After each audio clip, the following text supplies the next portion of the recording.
Hello, ladies and gentlemen, and welcome back. So we're looking at lesson 5.5, and we're looking at some more transformations of the sine curve. However, today we're looking at vertical and horizontal translations. To be more specific, we're looking at shifts. So we're looking at horizontal and vertical shifts, up, down, left, right. So let's recall what we're talking about. We're talking about the sine curve. Now we should be very good at graphing the sine curve now. We shouldn't need to have any sort of grid paper. We should know that the sine curve goes up to 1, goes down to -1. We should know that the sine curve, y equals sine x, that makes this my horizontal axis. That makes this my vertical axis. And we know that the sine curve is going to have something interesting happen every 90 degrees. 90, 180, 270, 360, roughly equal spaced. And we know that the sine curve starts at 0. So at 0, it's at 0 degrees. And then at 90, it hits a maximum. Then it's going to hit a 0 again. Then it comes down to a minimum, and it comes back up to a 0. And nice and curved. So it looks like that and like that. So this is a little bit wide here. I should have made it a little bit closer, but this is good for just a quick discussion. So what we're talking about today is taking this curve and moving the whole thing up. So the whole thing might now look like this, or moving it down, or moving it left, and moving it right, moving it up, and moving it down. That's what we're going to talk about today.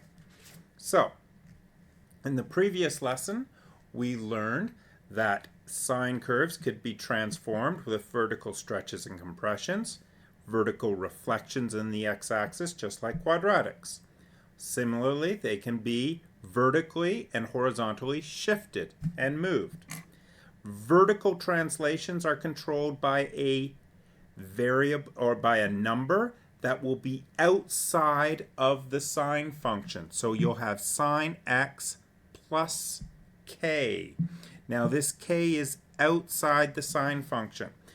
Horizontal translations are controlled by an h value, a numerical value that's inside the sine function. See that? It's inside the brackets here. Sine x minus h. It's inside. So it's inside the function. The k value, vertical translations, are outside the sine function. I can't stipulate that enough. You've got your sine function here, and you've got your k is on the outside of that. Notice here you've got your sine x minus h. It's all inside those brackets. So that's going to be inside. If it's inside, it's horizontal. If it's outside, it's vertical. All right, so let's take a look at this vertical translation idea. So again, we've got our k on the outside of the sine x. So we're going to take all of our sine x values, and they're going to be moved up or down by this value of k. So if k is positive, we're going to move everything up. If k is negative, we're going to move everything down. So here's an example of something that would look sine plus. So if k is positive, like 3, it's going to look like sine x plus 3. And that made that look really, really bad. Let's do this. Sine x plus 3. So here's your k value. Your k value is plus 3. So this plus and plus just gives us plus 3. So it's going to look just like that.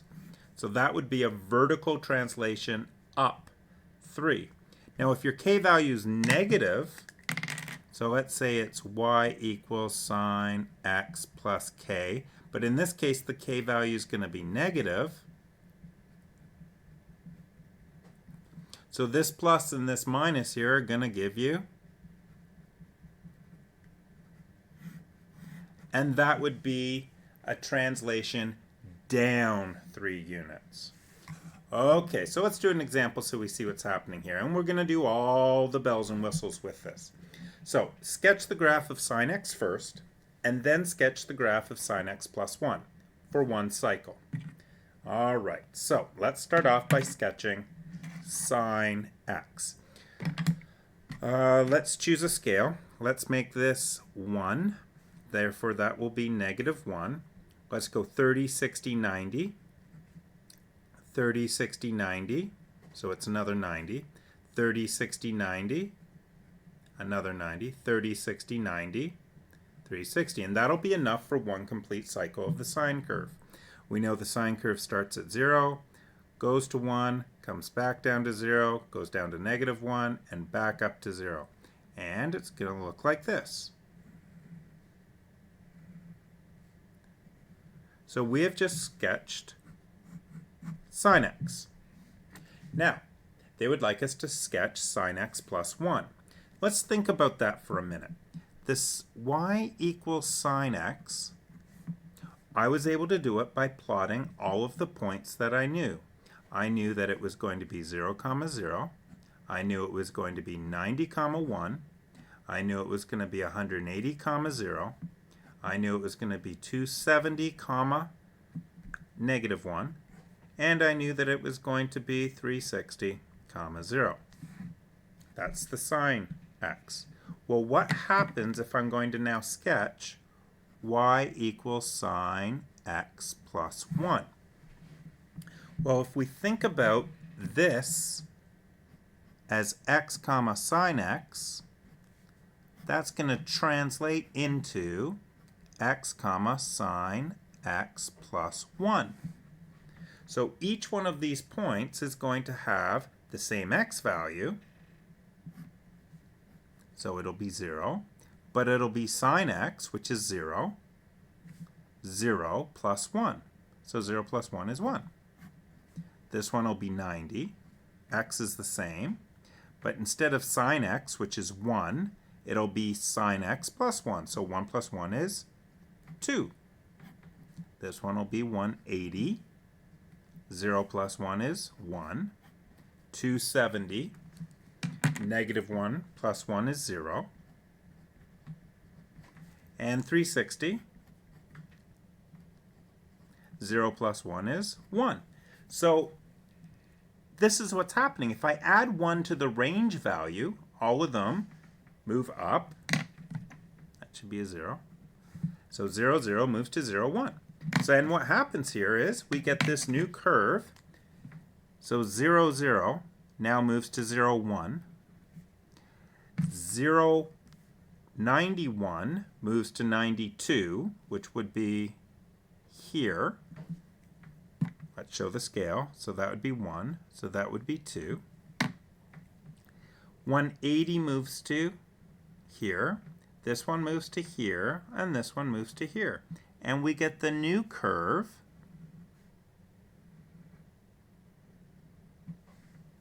So this will be y equals sine x plus 1. And the bottom one, or the one below it, is y equals sine x. And what you can see is that this curve has been moved up 1. So this is the mapping notation. Okay? That allowed us to move that curve up. The period. Well, the period didn't change. It's still 360. So the period is going to be 360 degrees. The amplitude. Well, the amplitude is the maximum value, subtract the minimum value, divided by 2. So if we go by the red one, the max is 2, the minimum is 0, divided by 2 is 1, which is the same as the amplitude of sine x, because we know that the max is 1, the minimum is -1, so 1 subtract -1 is 2, divided by 2 is 1. So the amplitude didn't change. What about the range? The range did change. For the red one, the range is going up to 2, sorry, it goes up to a maximum of 2, and it has a lowest value of 0. So it's going to be greater than or equal to 0 and less than or equal to 2. Now that's for the red one, right? So the lowest value of the red one is 0 on the y-axis. The highest value of the red one is 2. So there we go. Remember the greater than and less than signs. You also need the equals at the bottom. So that was the amplitude, the range, sorry. The equation of the horizontal axis. Now that's changed in this one. The horizontal axis for the first one was here. That was the horizontal axis for sine x. But if you look at the red one, that horizontal axis has moved. It too has moved up 1. So this new equation of the horizontal axis for the red one is going to be y equals 1. It used to be y equals 0. Used to be the x-axis. But the whole thing has moved up, and this horizontal axis for the red one is here. Notice it's 1 unit up to the max and 1 unit down to the min. So you're coming up here and down there. This is the horizontal axis for the red one. So the equation of the horizontal axis for the red one is y equals 1. And all of this was done for y equals sine x plus 1. All right, let's take a look at example 2.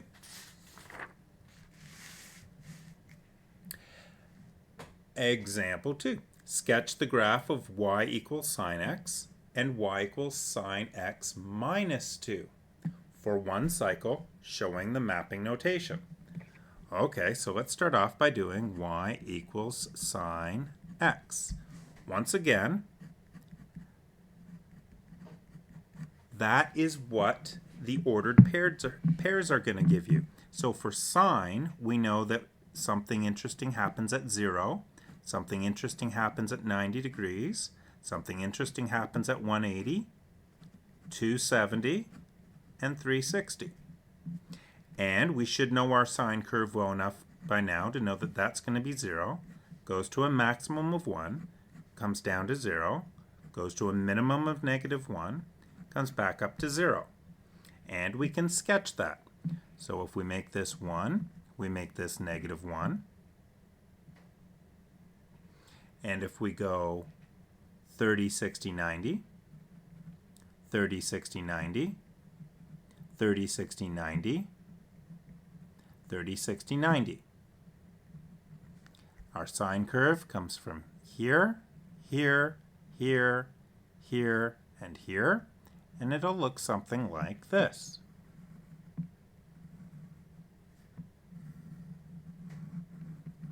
Make sure to keep that nice and curved. All right, so that is y equals sine x. But what we want to do is we want to sketch y equals sine x minus 2. The minus 2 is outside of the sine function, so this is going to be vertical. And it's going to be vertically shifted down 2 units. So the mapping notation will look like that. The y value is going to be less 2 from whatever it was here because it's going to be shifted down 2 units. So that would be 1 unit, that would be 2 units. So this would be -2, and we're going to have a bit of a problem here. So I need to extend this so we can see where -3 is. All right. So before I do this, before I use the mapping notation to graph this, let's move this. So all of these are going to be shifted down 2. So this one's going to go down 1 unit, 2 units. Now don't count down 2 hash marks because this is a complete unit, right? So 2 hash marks for 1 unit. So down 1 unit, down 2 units. Down 1 unit, down 2 units. Down 1 unit, down 2 units. Down 1 unit, down 2 units, right? Because I need to come down. Down 1 unit, down 2 units. Now, the horizontal axis for this one is the x-axis. We know that it's been moved down 2 units. So the horizontal axis moved down 1 unit, horizontal axis moved down 2 units. Let's see what this looks like. That's my new horizontal axis. My sine curve looks like this. And that is y equals sine x minus 2. The whole thing has been moved down 2 units. Let's see if my point notation matches up. So this should go to 0, comma. So 0, negative 2 should be negative 2. This one should be 90.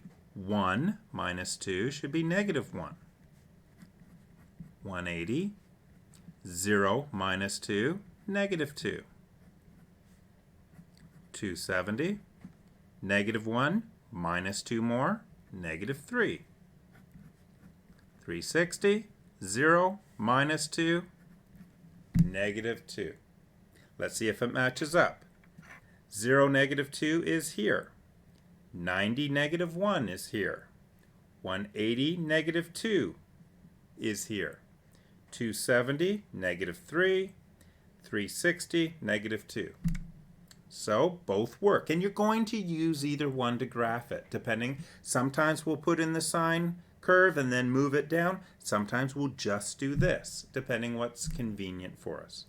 Now, if we take a look at the new sketch, if we take a look at this one, let's determine its period. Well, its period hasn't changed. It's still one complete cycle for 360 degrees.